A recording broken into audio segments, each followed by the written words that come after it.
네, 안녕하세요. 분당차병원 산부인과 이지연입니다.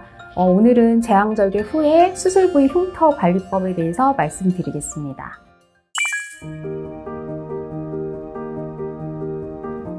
제왕절개 분만은 복벽과 자궁벽을 절개해서 태아를 분만하는 것을 말합니다. 고위험 임신이 증가함에 따라서 우리나라 제왕절개 분만율은 점점 증가를 하고 있는데요. 한국보건사회연구원에서 시행한 2021년도 가족과 출산 조사에 따르면 조사 시점 기준 3년 내에 분만을 대상으로 조사를 했더니 제왕절개 분만율이 9.7%, 그러니까 약 50% 정도로 자연분만율하고 비슷한 정도로 나왔습니다.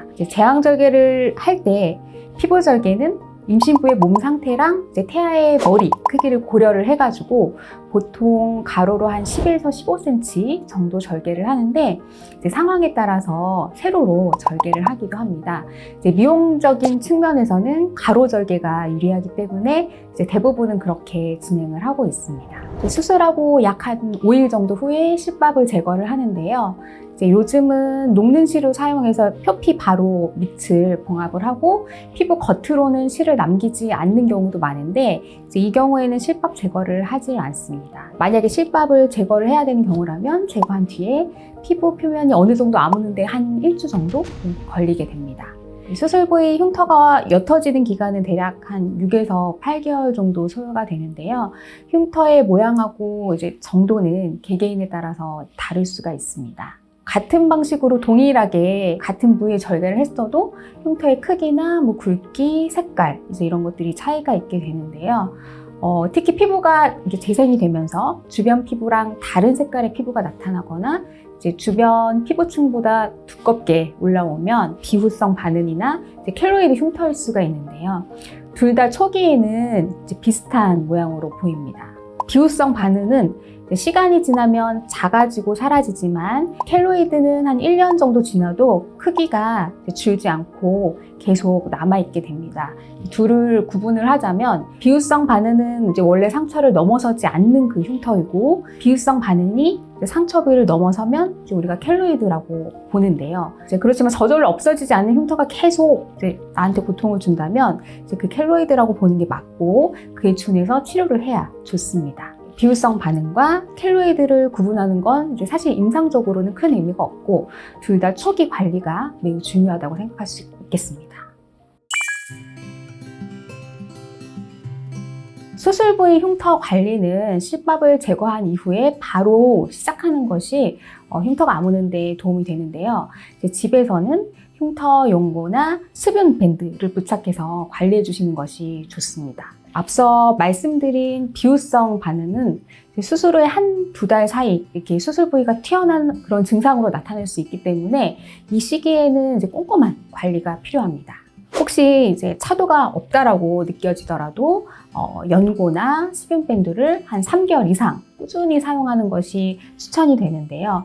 어떤 시기가 지나면 붉은기가 사라지고 튀어나온 흉터도 점점 가라앉게 됩니다. 만약에 근데 모유 수유를 하는 산모라면 흉터 연고가 여러 가지가 있기 때문에 안전한 성분인지 전문의랑 상담을 받고 그 후에 바르시는 것이 좋겠습니다.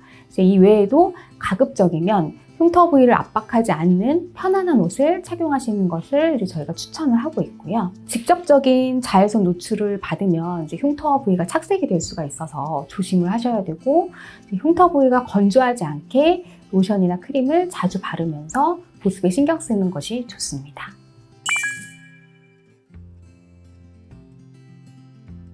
켈로이드는 상처난 피부 부위가 아무는 과정에서 섬유 조직이 과도하게 성장하는 것을 말하고 상처 부위가 붉어지거나 부어오르는 특성이 있는데요. 유전이나 체질적 영향을 받아서 생깁니다.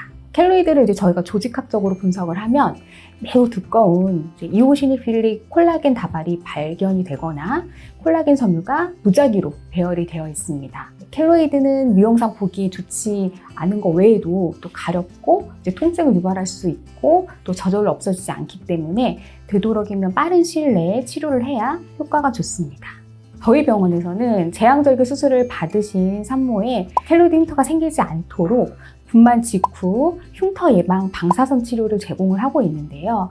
방사선 종양학과랑 협진을 해서 전문적인 치료를 하고 있습니다. 현재 켈로이드의 가장 효과적인 치료법은 방사선 치료로 여겨지고 있어요. 저선량 방사선이 섬유모 세포의 증식을 억제하기 때문인데요. 이를 통해 콜라겐 합성도 억제돼서 켈로이드 형성을 현저하게 낮출 수가 있습니다. 방사선 치료는 이전에 제왕절개 수술이나 그 외 수술로 상처가 생겼을 때 켈로이드가 생겼던 모든 산모한테 시행을 할 수가 있는데요. 만약 과거 경험을 통해서 내가 켈로이드성 피부이다 라고 아는 임신부들한테는 저희가 제왕절개 수술을 할 때 그 피부 특성에 맞는 절개랑 봉합법을 적용을 하고, 그다음에 수술 후에는 수술 부위에 방사선 치료를 함으로써 켈로이드 흉터 생성을 예방을 할 수가 있습니다.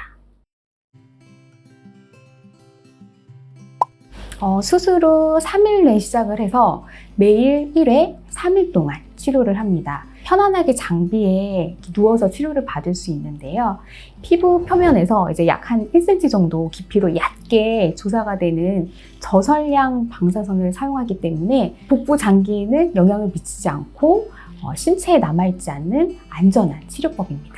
따라서 모유 수유하시는 분들도 가능하고요. 치료 기간 중에 아기랑 다른 가족들하고도 접촉이 가능합니다. 분당차 병원에서는 제왕절개 수술 후 입원 기간 동안에 방사선 종양과 전문의의 진료와 치료를 원스톱으로 받을 수가 있습니다.